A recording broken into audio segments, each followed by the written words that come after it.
Welcome to the Sales Masters podcast. This is going to be the hub for any professional out there who's looking to get to that next level within their business.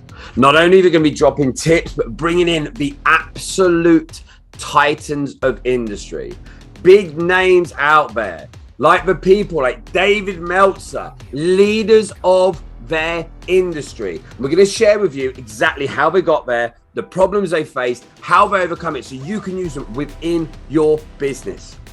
We're going to be dropping weekly gems that you can go off to help you get up to that next level. And we look forward to having you here on the journey.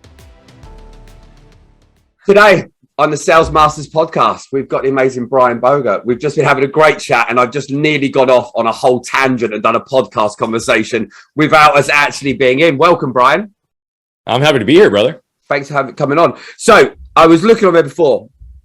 Passionate performance coach, motivational speaker, business strategist, top sales professional, philanthropic. Do you have a word you can't say? Philanthropic. There you go. Philanthropic. I have to slow it right down, leader. One thing I wanted to jump on straight away with you was Bogert's bullets. Oh, yeah, man. Can you tell me about Bogert's bullets? Well, everyone that's listening. Yeah. So, Bogert's Bullets is, it was really just kind of a passion project that I wanted to be able to put some good into the world. So when we first started our personal development coaching, speaking business, it was kind of before a lot of the videos were really taken off. And I just was like, hey, if I get in front of a camera and start sharing some concepts around things, this might actually help some people. And it just kind of grew from there. And so it's really a 3 to 5 minute just topic that we unpack and look at how do we apply it into our lives. And it's really more abstract and esoteric to get people thinking, right? One of our big concepts in the way that we view the world is that we need to kind of get back to the art of thinking. We've lost the art of thinking. So not only do we need to learn how to think, but we need to learn to think about our thinking, think about our feeling, feel our feelings, and feel our thinking. And it's in that quadrant that we can really kind of experience life more holistically. So Bogert's Bullets is just an attempt to have impact in people's lives, and hopefully there's a ripple effect that follows it. It's interesting you say about this. I was talking to a good friend of mine the other day. I said, the amount of us out there, just in life, that have never sat and really thought about why am I where I am, where I'm even going. And I think when people are in sales, for a lot of people are watching this, they're used to going into a job where it's set goals. Where do you want to be? Become your best and all this stuff. But a lot of people in jobs can quite easily just end up going through the motions from that, right? Oh, yeah. Which then we're suddenly like, oh, I'm 41. How did this happen? And then we've got to almost unpack all that, work out what we want, get rid of the stuff we don't, right? And is that one of the big things that you found personally before it became almost your mission? Or was it more, it was a mission because you already had it aligned? No, it was absolutely, I lost myself and I knew what that looked like. And so the reality of it is all of us are born as our most bright, burning, authentic light. And then from the time we're little kids, right, the rawness just starts to get beat out of us because parents, teachers, coaches, employers start saying, you should do this, you shouldn't do that, you should do this, you shouldn't do that, you should be this, you shouldn't chase that, right? And we start getting conditioned around all the what's in the world, right? What house, what car, what amount of money, what should we be chasing, what job? Truly, right? Like what amount of success? And these are all these external measures that just get beat and conditioned into us until we're funneled into this little box that the world will accept who we are, right? And so I did that, right? I did all those things. I chased the what's, and we got them all early, actually, in life. Had a lot of success. I was a partner in a firm, and me and my partner scaled our business from nothing to over 15 million within the span of a decade, right? And so I don't say that to impress. I say it to impress upon the point. Along that journey, I accomplished all the what's, but I lost who I was. Right. And then one day I woke up and I looked around running with people making multiple 6 figures, 7 figures, 8 figures in some cases. And so many of us were miserable, stuck, lost who we were. But on the outside, we looked great. We had all of what the world told us we should have to be successful, right? And everybody would tell us that we're crazy if we walked away from it. Yes. And so I knew what that was like. I knew what it was like to be depleted and defeated and unworthy and stuck and having shame trigger me left and right. And I also knew what it looked like to unpack who I was and start shedding those layers of the world told me who to be.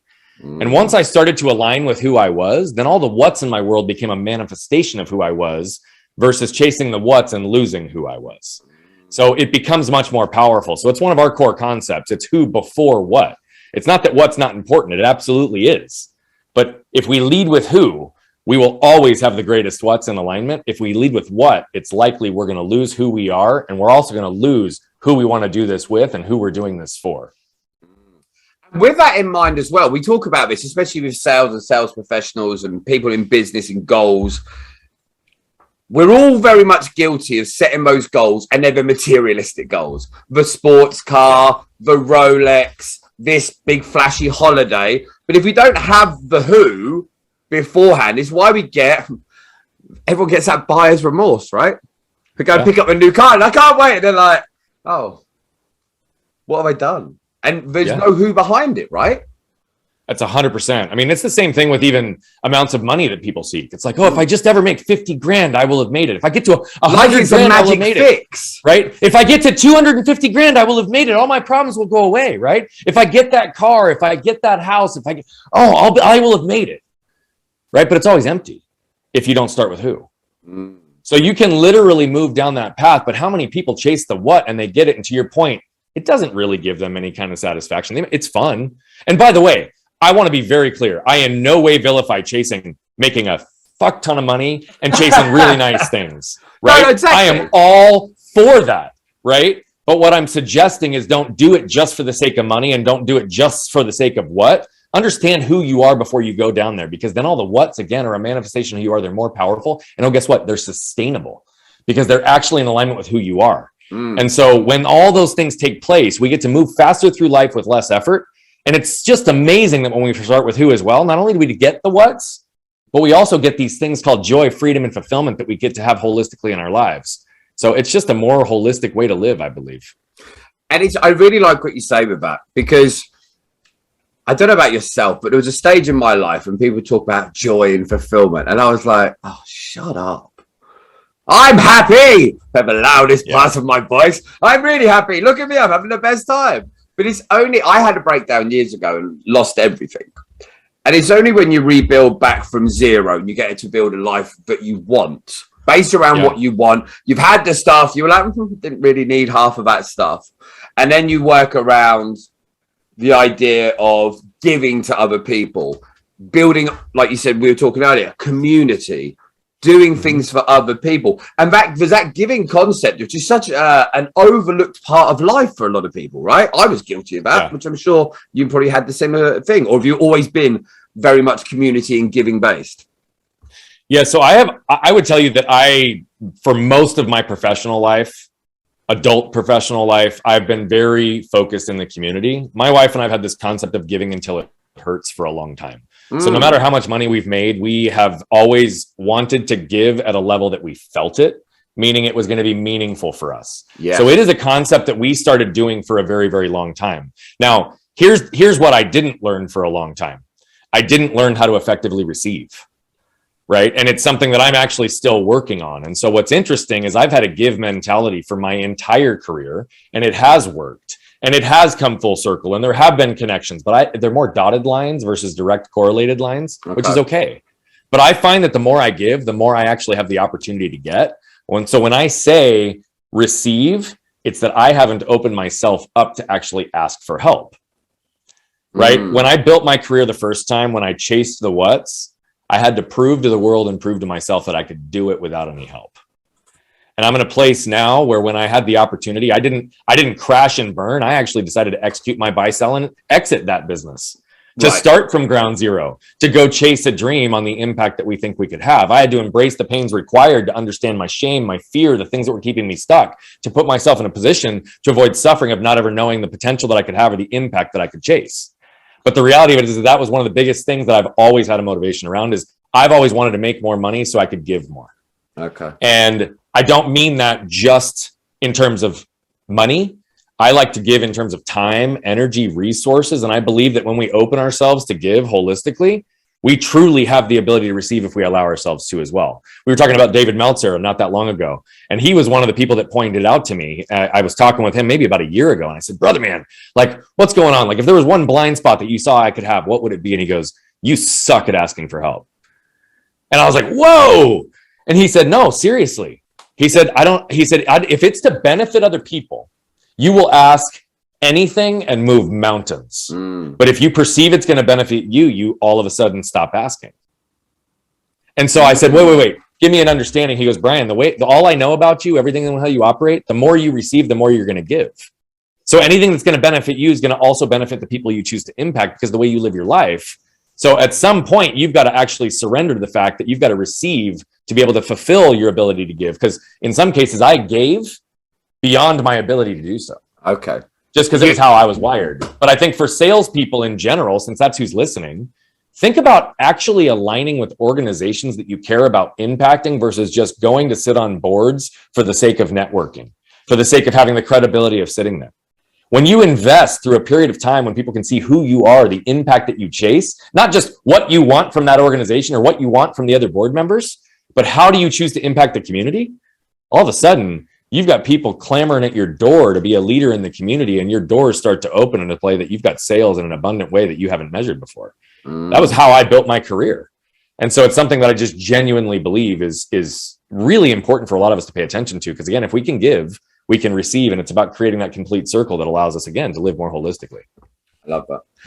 Interesting what I'd love to talk to you about. So when we're talking to a lot of people in sales, selling, a lot of people that are in sales and selling are used to being a chameleon, if you will. They adapt to a different product or a service, right? Yeah. And they're going to get a certain level of success. I think now we are so spoiled for choice about what you could sell. It's almost stupid, for want of a better word, to go and sell something, but you don't have that delivery. Why do you think more people don't? Because do you feel they just blinkered on to the money, or what do you think that might be? Because I'm fascinated why more people don't go. Like, I hate what I sell. Why leave? There's so much. Yeah, so I think it's truly a combination of probably what you said. There's a flash and a bling factor to the perception of what you can earn in a particular role, regardless of what it is. And I think there also gets to be a comfort level that exists. So when people are in a certain place, you start making a certain amount of money. Even if you aren't in alignment with who you are and you're miserable and you're stuck, you start believing that you could never replicate that kind of financial success again, right? So you start getting self-worth and self-doubt that actually keeps you stuck in that place. And I think a lot of people also don't actually take the time to really understand the energetic component of selling, right? The nonverbals. When you believe in what you're selling versus just trying to pitch a product, it's a completely different conversion, because you're not talking in that moment about selling. You're actually demonstrating value by talking about how that product or solution or service actually solves their problems. And when you're passionate about that, people are buying from the energy and passion, not the fabricated sales techniques that we learn in so many different ways. And so the reality of it is, I think that people just end up getting stuck because of a combination of money, comfort, and they don't actually pay attention to the emotional triggers that are keeping them perpetually circling that path. And so we talk about, in our world, so often people think they're stuck because of the wrong strategy or tactics, right? So they're like, oh, I'm not making the amount of money I'm at because I don't have the right structure. I don't have the right deal. I don't have the right sales system. Strategy and tactics are important, but they are not the first thing. And they're not what keeps people stuck, though they're critically important to getting us where we want. The thing that keeps people stuck is a combination of their emotional triggers, their behavioral patterns, and their environmental conditioning. And so if you are someone who has never made the kind of money that you do in any other location, but you did it selling a product that you hate, you may convince yourself to stay there. Yes. And oh, by the way, I did the same thing in risk management, employee benefits consulting. I almost convinced myself when we built this business that I might not ever be able to replicate success again. We might ever be able to grow a business again. That was part of my shame I had to overcome before I decided to execute my buy, sell, and go take a leap of faith again, right? Because I had convinced myself I might be a one-hit wonder. I might not be able to do this. I might not be able to actually replicate this. Although if I'm really honest with myself, over 15 years of a professional career, there was always growth, regardless of where I was at or what I was doing. So once I started to understand and unpack those emotional triggers and behavioral patterns, that's what I had to do before I could actually convinct myself towards this path to make sure that I wouldn't have regret minimization theory later in my life. Bezos popularized that. It's literally when you talk to people when they're on their deathbed, what are the things they regret the most? It's the things that they never tried, not the things they did and failed, the things they never actually took the chance, right? And so I looked at this and I said, look, if I'm in this position, I was making plenty of money. I was printing cash in some cases. And I don't say that to impress. I say it to impress upon the point. It was not a financial decision that drove me. I was out of alignment with who I was. And if I could no longer stay connected to that, there was no way I was going to effectively grow and impact my associates' lives, our clients' lives, and our community lives. If I was out of alignment, we were going to start shrinking. And so instead, I had to realign with who I was and the impact that I want to have in the world. And, we're pretty blessed as what's happened in that amount of time.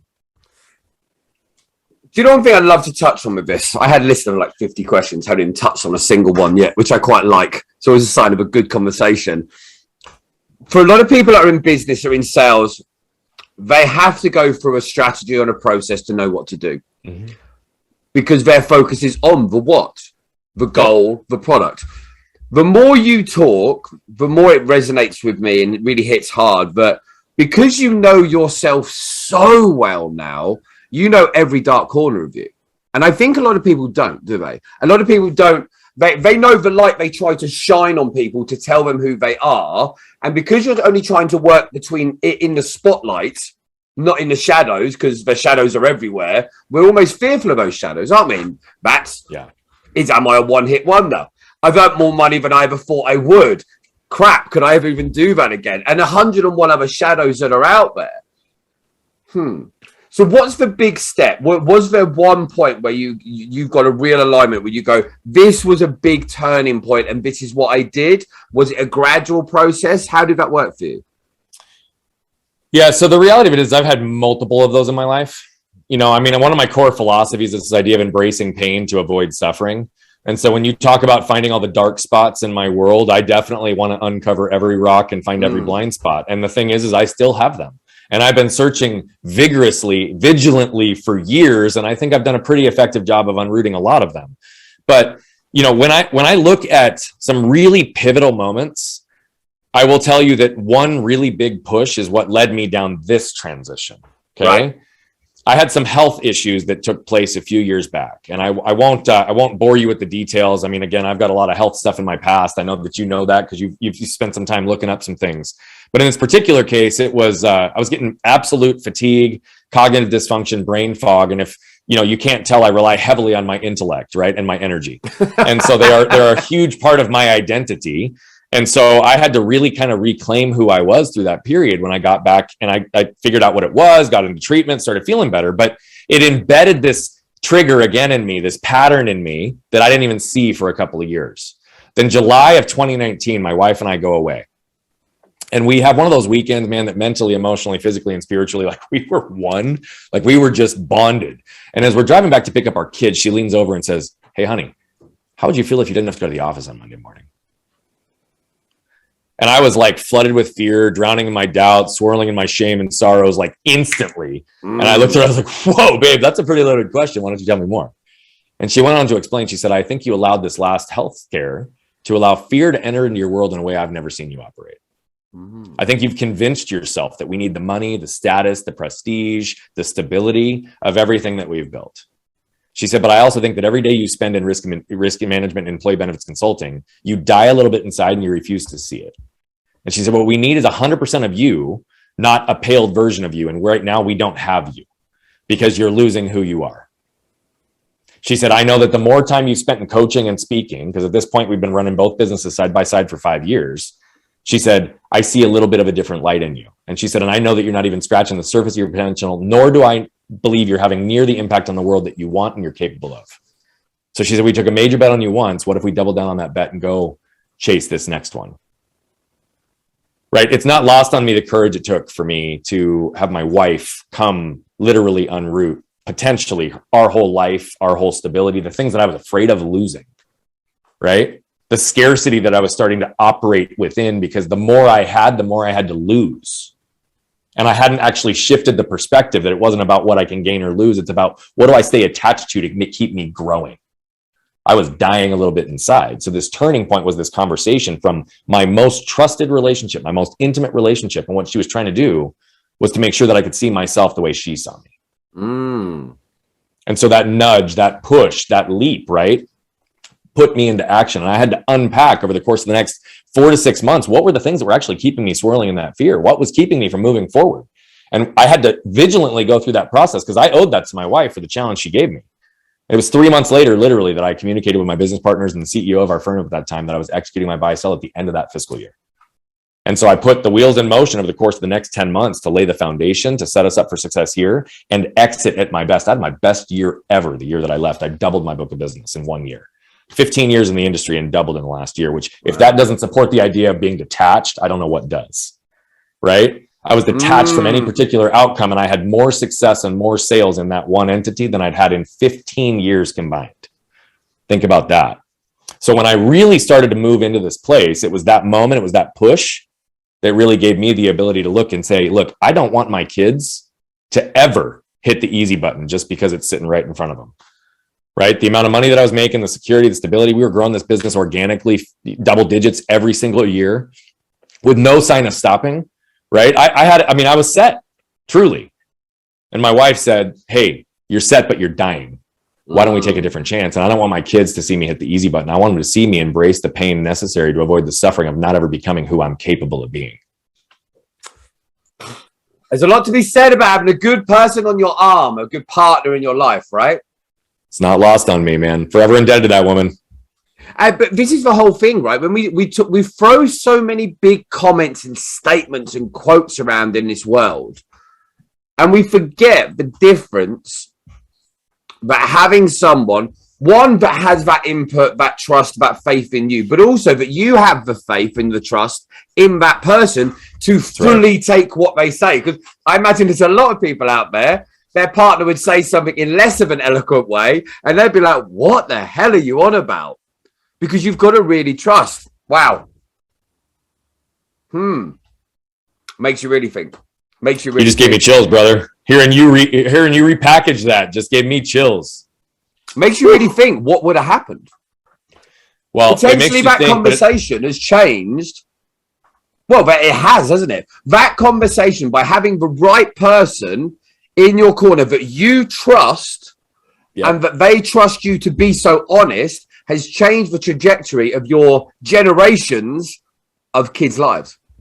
From one conversation. Driving back on and not only the immediacy of this life for us and for our children, right? Like the reality of it is it's cool because what we also didn't realize is the path that I was on was contributing as well to helping contribute to help her lose who she was. Who I was becoming as I was losing myself was actually causing her to lose herself. And so when she took a leap of faith to push me to become the person that she saw me to be, because I wasn't seeing that person, what's actually come full circle is it's actually given us both the space to breathe. And my wife is actually becoming who I've always seen her to be. So we are actually both flourishing. The connection in our house is better. She's actually now in the last 6 months jumped into this business. 15 years as an entrepreneur. She's never wanted to be in any of the businesses. And now she's like, let's go build this together. We are literally aligning our lives. So we've got a greater amount of connection, trust, intimacy, and surrender in the way that we are.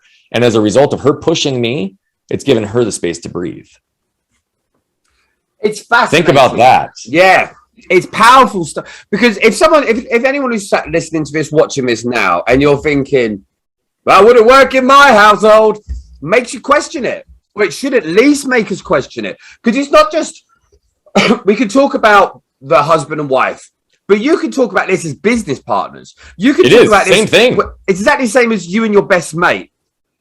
Is that person supporting you? Is that person prepared to have an uncomfortable conversation with you to say, hey, listen, I see what you're doing and what you're seeing isn't the same as what we're seeing. And when we talk about mental health and all the other stuff, it's those hard conversations that people don't have. And going back to the podcast side of this, when we're in sales, when you're in business, it's not always easy. You're making the money, the goals, you think they're aligned, but actually you're going on a dark path. For me, when I had my breakdown lasted 2 years, like everything decimated. Yeah. And I don't think I had someone, and this isn't blaming other people that were around me. I didn't have the belief and the trust that if someone had pulled me on it, but I'd have been like, oh yeah, I believe you. It's interesting. It is interesting. You know, it's interesting too, because as you talk about all of that, I mean, it's about relationships, communication, and at the end of the day, it all roots in human connection. right? I believe that in any dynamic, any relationship, sales, business partners, marriages, kids, parents, you name it, it does not matter, right? We all seek and desire four things in the human experience. We seek and desire to feel safe. We seek and desire to feel protected, and those are not the same thing. Mm-hmm. We seek and desire to feel seen and understood, and we seek and desire to feel connected. The thing we desire most is that last one, but it does not exist unless the first three do. Right. So think about this in sales, okay? You walk into a prospect. What have they been conditioned to believe? Somebody's going to want something from me. Yep. They're going to come in here wanting something from me. They're going to try to sell me. They're going to try to convince me. They do not believe that it's going to be an environment that they're going to be able to enter into and feel protected or safe. So what do? They put their own armor up to protect themselves, immediately blocking out that salesperson from potentially having connection at any point quickly, unless they're a magician or a comedian, or like you talked about before, a chameleon. Yes. Okay. But then all of a sudden it's not authentic connection. It's fabricated. Mm-hmm. Right? So what if as salespeople, the first thing we did was sought to protect our prospects, to allow them to understand that we don't want anything from them. We want something for them. All of a sudden we can allow their wall to come down, because if we can create an environment of protection, then they'll feel safe. Because when our walls are up, we also prevent, just because there's a wall there, the ability to be seen and understood and the ability to connect. So if we have a wall up because we're insecure and we feel the need to protect ourselves, not only are we walking in there with a wall up, but because every other salesperson has conditioned them to believe that you want something from them, you also have to overcome bringing down the wall that all other bad salespeople have created for them. So you have two walls that are conflicting each other. How the hell are you supposed to connect, add value, demonstrate, and build a relationship and create impact in their life so that you don't actually have to sell and they buy from you? Focus on human connection. If that's what we do and we lead that first, I don't care what you're selling. I don't care what business you're in. That's also why we have this belief, who before what, but people before profits. If you can walk into these environments and assume that you're going to be safe, so you don't have to have your own wall up, then you can create an environment where you put a wall around everybody in that room. Make sure that they know you want nothing from them, you want something for them, and they are safe. That's the only chance you have to truly see and understand who they are and what they need, and to actually be able to connect with them in an authentic way where you're no longer selling. I tell you what, when we were talking earlier about you and David Meltzer being good friends, the conversation and the way you talk, you can just see it. The conversation between you two must be fantastic. So I remember seeing something in one of your videos before, and you were saying about your armor is crushing you. Yeah. Can you talk on that? Yeah. So again, I mean, if we go back to it, we've blended some concepts here today, and they all are intermingled. You know, when we start putting our armor up, when the world's telling us who we are isn't good enough with all the shoulds they place. What I didn't say earlier is that should's a shame-based word, because it implies whatever you're doing isn't good enough. Whoever you are is not good enough. Right? So what we start to do from a really early age is put armor up to protect ourselves. Again, same concept. We're protecting ourselves with this armor. Okay. Now, what happens with that is we believe that we are making ourselves safe, and we believe that we are there. I want you to pretend, what if you held 2 5-pound dumbbells out in front of you? How long could you hold them there? It's hard, isn't it? And the longer it goes on, the more it becomes. Those shoulders start burning, right? Think about the armor that we literally don't every day bring down and we carry to hide who we are, because the world has told us we're not good enough from the time we are little. And so we have this armor and we're carrying it, and it gets heavier and heavier the longer we carry it. And again, it incrementally crushes us over time. But the armor does a couple of things. We just talked about it. It also prevents you from being seen and understood. Yeah. It prevents you from connecting, but it also does one other thing. When we create armor, we are not allowing ourselves to show vulnerability and authenticity, which are the glue that binds human connection. And so if we cannot demonstrate vulnerability and authenticity, then we're doing what the world has told us, which is to show up with a smile on, cut it off at the top, shove down your feelings, and put a smile on and move fast, because that's what the world can accept. We can be successful in sales. Who cares if you got in a car accident earlier today? You got a big sale on the line. Can you go deliver? Who cares if your kid got hurt yesterday and they're in the hospital and hurting, right? Can you go deliver? Like, that's what the world cares about. They care about, can we deliver, right? No, they don't care about what we're carrying. So what do? We learn to just shove it down. When we have armor up, guess what? We actually have a container that we've built for ourselves, and we just shove it down, shove it down, shove it down. The more we shove it down, the more pressure builds, until one day that armor is going to explode. That's what burnouts look like. That's what crash and burns look like. That's when 100%. Lives fall apart, right? And that's when most people finally have an opportunity to lean in and do what you did, rebuild the life that you want. What I'm suggesting to people is we don't have to get to the crash and burn point before we rebuild. We can start shedding the layers of what the world has put on top of us, that armor, and start lowering it down. Now we can actually prevent the crash and burn in our own lives if we can just embrace the pain now. It's funny you say it. Well, it's funny. It's interesting you say it, because when I think back to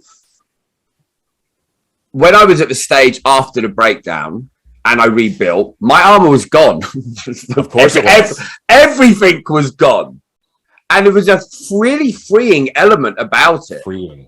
Huge. And completely freeing, where you're like, there, it's just gone. Everything's done. Everything's gone. It's done. It's over. It's finished with. Now I can choose who I let in, what I talk about, how I talk about it, and all the other stuff. Now, here's the big thing I have, because I find this fascinating, but I want to make sure when we keep to some degree for people that are in the sales world. There'll be people now listening to what you're saying, and there'll be a genuine fear, if they're being straight with themselves, that if I drop my guard, if I lower my armor, things are going to fall apart. Now, I know that it won't. A lot of the time we're outside of our comfort zone and it's a new feeling. So we feel exposed rather than that we're in danger. I imagine, like, thinking back to medieval times, we're not walking out the house without the armor to go into battle with a sword fight. That would be a dangerous thing. So what would be your advice to someone now if they're sat there thinking, yeah, great, this sounds brilliant, guys, but how, without ruining my life, can I move forward? Well, first and foremost, I'm going to point everybody to a book by Dr. Susan Jeffers called Feel the Fear and Do It Anyway.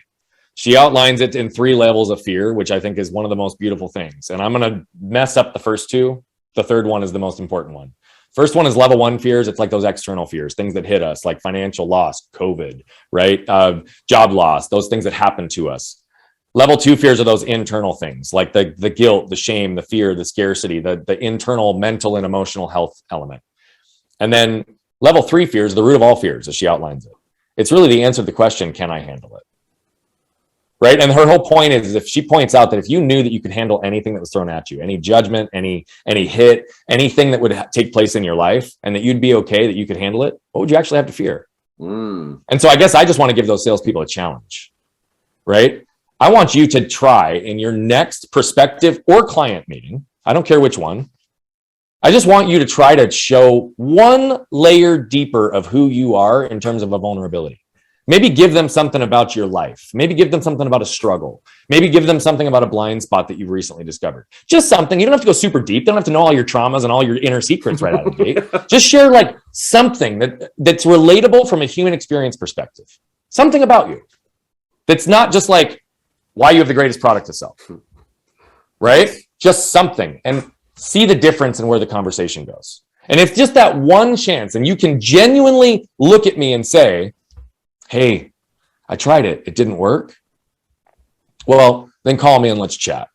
Because I'll challenge to see whether or not there's actually some authenticity behind that. But I can promise you, if you become more relatable, if you can bring down that armor a little bit, be a little bit more vulnerable and authentic, your sales will feel the benefit significantly. I agree. And I also, the thing I would say with it, even if someone does do it, even if you go back 1%, anyone who's watching, if you go back, I talk about 1% all the time. Improve this 1% and all that. Like 1%, people overlook the 1%. Oh, yeah. You know, everyone talks about the whole 10,000 hours. Become a master at 10,000 hours. There's a part of me that's like, well, fuck for 10,000 hours. What about 10 good hours? Yeah. If I go and learn Cantonese for 10 straight hours with commitment, with dedication, with complete focus, I can order dinner. Like, there's stuff you can do. 10,000 hours. There's a lot to argue, but people set these big things. And the 1% side, if you just go 1% now, go 1% today, work out what that one thing is going to be. Even if you just do one thing a month, these simple little layers have a massive impact. It's true. Right? It's true. And I just think people just overlook this. And is it the fact that everyone's got the instant gratification world now where we want big, Lamborghini or nothing type mentality. If it ain't a £10 million home, I'm not it. Well, no, come off it. There's a lot of plenty really nice £500,000 homes that are out there, right? Yeah, absolutely. Why do people run away from this 1%, but one layer? Why do people freak out at just doing one simple thing, do you think? Because I think it's uncomfortable to do new things. I think sometimes people just don't want to get out of the momentum of doing things. And, but how many people do you know that say, like, I don't have enough time? I don't have enough time for myself. I don't have enough time for my kids. Really, I don't have time for my health. To me. People say, right? I don't have enough time. I don't have enough time to be able to make more calls. I don't have enough, right? Okay, well, let's just understand that if we are absolutely diligent and clear in our time and the way that we understand things, we have this compound effect that also takes place, right? There's this quote, I wish I could give attribution to it, but it's people are practiced in public for what they've practiced, people are celebrated in public for what they've practiced in private for years. Right? I agree with you. I'm not a believer that you have to put in 10,000 hours. I think that there are elements of this, but I do believe that there are things that happen with reps and consistency that allow us to condition ourselves over time. So we know this to be true, regardless of the hour amount, it doesn't matter. And so if you are one of those people that's like, I just can't seem to get to those extra calls. I can't seem to get workouts in. I can't seem to do this. Let's just do that. Let's just think about this for 1 minute. Find 30 minutes a day. 30 minutes. There are very few people that I can't help them find 30 minutes in their day. Oh, everyone. Almost everybody. Like there's a small elite crew that might have it so disciplined that there's not 30 minutes extra there. But almost everybody, 30 minutes a day. This book for 5 a.m. Club, Robin Sharma, have you ever read it? I've not, but I'm familiar with it. Right. So I take notes when I read books. Oh, love it. Love it. So I go crazy. I never had a book that I've read, but I've wrote so many notes with. But at the end of it, it says, right, here's a 66-day challenge. It's a 5 a.m. challenge. It's in the book title. It's obvious what's going to happen, right? And I was like, oh, crap. It was this time last year. And I was like, oh, do I have the time? Started with all of it, read the whole book, and I started going with this nonsense. And I'm like, well, of course I've got the time. And it's crazy. So I did the 66 days, and I got up at 4:40 every day for 66 days. I now, on autopilot, wake up at 5:40 every single day. Yep. And in that, the hours from 5, when I wake up at 5:40, people will hate this. I start work at 5:45. I like doing that. Quite happy doing it. And that time from there till 8 in the morning, I reckon I get the equivalent that most people do in half a day's work. Oh, I'm the same way. And so that's why I say I just want people to look for 30 minutes. I get up at 4, right? I'm up between 4 and 4:30 every single day. I'm the exact same way. My first 3 hours of a day are totally dialed. Golden hours. So much is done. But 30 minutes a day. So here's what I want. Let's just do simple math to this whole point of consistency, right? I'm not even going to tell you to do 7 days a week. Let's just stick with 5. Okay. 5 days a week. Find 30 minutes. So just call Monday to Friday the traditional work week, okay? 30 minutes a day. That's 2.5 hours a week. That's 10 hours a month. That's 120 hours a year. For most people, working between a 40 and 60-hour work week, you've just given yourself 2 to 3 weeks back in your year with intentional 30-minute time. Right? A lot of people who are like, oh, I don't have time to even breathe. I don't have time to slow down. Or I don't have this. What if you just committed to 5 minutes every single day for something intentional to set your intention, your motion, your emotion, your energy all in the right place? 5 minutes a day, 365 days a year, 30 hours in a year you've committed to yourself. Yet we all complain that we don't have enough time. We can't get these things done. So to your point, that final percent isn't that you have to absolutely reorchestrate your whole world to go to that level of effort. Just put in 1% of additional effort and you will see an exponentially greater outcome. I did, people who follow my Instagram will know what for my stories. I got annoyed one day. Not annoyed, but frustrated with people and the same nonsense. I'm like, right, I want to get in better shape. I've lost 1.5 stone, so whatever it is in kilos, no idea. I think it's like 15 kilos. And then I was like, but I keep moaning I don't go to the gym every day. So I'm like, why don't I just set the most simple goal? I commit to doing 1 press up 3 times a day. I love it. Right? And my friend to me went, that's the most stupid thing. I went, but if once I'm down, there's no way I'm going to do 1 press up and get back up. Yeah. I've committed to just doing 1. So if I do 5, that's 5. If I do 20, it got to the stage, and I went for surgery about 6 weeks ago. So ironically stopped. This made me think of this. I've only just realized I've stopped. But I was doing like 120 press ups a day. Oh my goodness. Yeah. Because I was like, okay, well, I can do 20. And proper big boy press ups, not like, I'm dry humping the floor. And so then suddenly I'm like 20, and I'm like, well, maybe I could do 21 later. Then maybe I can do 22. So suddenly I'm doing like 33, 34, exactly. And it just scales up because you've just got in that habit of doing it. And anyone who's watching this, don't be worried about doing one press up. Don't be worried about doing one extra call, because no one cares. Like, if the harsh reality of life is, and this is the harsh part about it, no one's coming to save us. No one gives. Yes. No one's running in going, you'll never believe it, Dave's doing one like no one cares. Everyone's got their own crap. They're going, you could do something every day for the next year and no one even notice. That's right. Right? So we haven't got to worry about the judgment. The judgment we worry about, I think, it's all lit up here anyway. 100% people are worried about that. 100%. People's actions are often dictated by other people's opinions. The people they don't even like. Correct. Right. And so that's just a very fascinating thought, because that's just ridiculous. Like, I just cannot understand. Now, here's the thing. There are elements of me that was changed because I felt I had to fit in. And there are elements of people doing that. But when you're doing things just simply because of other people's opinions or actions, it's one of the greatest ways to lose who you are. 100%. It drives me crazy. And anyone who's watching this, I'll give you a very quick story of one of the most stupid things I ever done. I had a motorbike when I was 17, and it'd been raining. And I'm coming over where I was going. It's like these big hills, windy as hell, getting blown around on this bike. I'm coming up to a corner. In my mind, this is probably one of the most daft things that my brain has ever told me to do. I was so worried about coming off the bike, I went into a hedge. That's a car rode it round. I went straight forward. I was more worried about falling off, so I purposely went into it. I was only doing like 20 miles an hour, so I'm not obviously going to hurt myself. I wasn't doing that.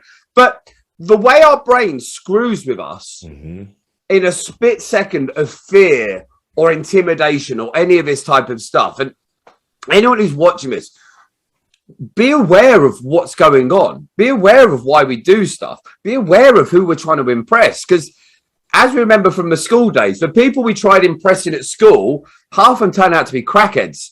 Now, right? The hot girls from school, not disclaiming, sorry, anyone who's went to my school, but most of them were ended up being the young teen mums. Yeah. The hardworking, the jocks out there, most of them now are overweight.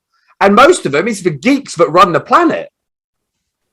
Right? True. The people that were unpopular, that went through rejection, that went through fear. Absolutely true. But had all they've that got perspective, that conditioned awareness and intentionality in their lives that led towards outcomes that others desire. And they put themselves in the position to be able to do that. And what you just said as well is, again, I mean, look at it from even what we talked about earlier, to lose, whether it's actually something that we can lose, or we're going to lose credibility because someone's going to judge us, right? That's still a perception of loss. Actually dictates our actions. So they've actually looked at professional golfers, and they've looked at birdie putts and par putts from the exact same distance, right? Something that they could close their eyes and do in repetition 10,000 times, because they put in those 10,000 hours, right? The exact same putts. There's a higher percentage of making on par putts than birdie putts, simply because there's a perception of loss. I have a chance to lose this birdie. They don't ever expect to hit a bogey. So because they've set their minimum baseline at par, there's a higher likelihood they're going to make the par putt from the exact same putt than birdie. And they've studied this over years in the PGA. It's statistically proven out. And it's all the same concept, right? When we have this perception that we're going to lose something, what do? We tighten up. Literally, you say you put it into a hedge because there's this perception of loss in some capacity. I literally locked up, and I was like, and I literally, when you going for a narrow gap in a car, you breathe in as if it's going to make the car smaller. We're like, I know. As if I know, it all but it's this perception of loss, and so we tighten up, right? Yeah. And what happens when we tighten up? We actually shorten our breath, we get tense, and all of a sudden our brains stop operating because it depends on oxygen. So guess what? We make mistakes. We do things poorly. And so again, I want salespeople to listen to this as well. When you start tensing up, when you get tense going into a meeting, when you think you got a big sale on the line, right? This perception of loss can get just take a couple of deep breaths before you walk in and center yourself, right? The one condition that we have control over that keeps us alive is our lungs. It will literally automate if we don't think to breathe, but if we actually think to breathe, we can automate our pacing and cadence of breath. That's not by coincidence, by the way. So when we can take a deep breath in, we've all of a sudden allowed our brains to get the oxygen we need so we can deplete the tension in that moment and go forward more clear, focused on the desired outcome versus the fear of what we're going to lose. Tell you what, do you know, I have literally a list of about 20 questions, haven't covered any of them. I've covered one, I think. And I just want to say thank you so much for coming on today. You've got my brain. I like the fact that we think very similarly. I like the fact that you articulate it better than I do. And you've given me so many things to go away and think about today. I really appreciate it. Well, I love that, man. It's such a great dialogue. I love the back and forth. I love what you made me think about today as well. So thank you for building a platform to pour good in the world, because that's the only reason I've got an opportunity to be here with you, brother. I really appreciate it. Tell people about where people can find you, anything you've got, any products you've got going on, anything you want to promote, feel free to. Yep. So you can find me on social media at Bogert Brian on any of them. BrianBogert.com as a website. But if you really want to go to a place that's going to give you a better entry into our world, go to IamNoLimits.com. It's going to give you each one of our 4 entities, how we're helping people actually demonstrate who they are to the world and track who they want to impact in their businesses to grow their opportunities and sales through that platform. And we have some free resources as well that are all embedded into those links as well. So feel free to take advantage of those. Again, we want to impact 1 billion lives by 2045. We know that 99.99999% will never pay us $1, and we are very okay with that. We create a lot of free content to just elevate and empower people. And so the only thing we ask is if you see something that moves you, please like, comment, and share, not for the vanity metrics. I don't care if you take your phone and turn it to the person next to you and never put the like button on it. Truly, just create that impact, because moved people move people. I'm just asking you guys to help me move more people. I love that. Moved people move people. Thank you. Guys, thanks for tuning in again to another edition of the Sales Masters podcast. And I'll see you on the next episode. Thank you for tuning in today. I'm so glad you popped by. If you've liked this, give it a share, subscribe, even give us a rate and review. Share it out to someone who knows, and I look forward to seeing you on the next edition.